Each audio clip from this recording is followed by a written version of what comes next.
तिकडे अहिल्यानगर महानगरपालिकेचे कर्मचारी धीरज परदेश यांच्या उपचारादरम्यान झालेल्या मृत्यूनंतर अहिल्यानगर शहरात तीव्र संताप पसरलाय।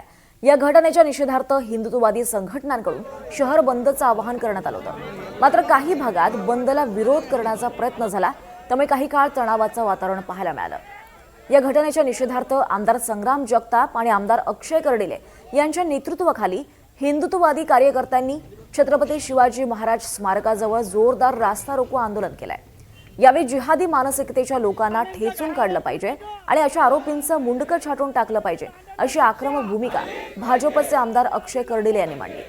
दरम्यान बंदला विरोध करणाऱ्यांवर आणि घटनेतल्या दोषींवर कडक कारवाई करण्याचं आश्वासन पोलीस प्रशासनानं दिलं आणि त्यानंतर रास्ता रोको आंदोलन स्थगित करण्यात आलं।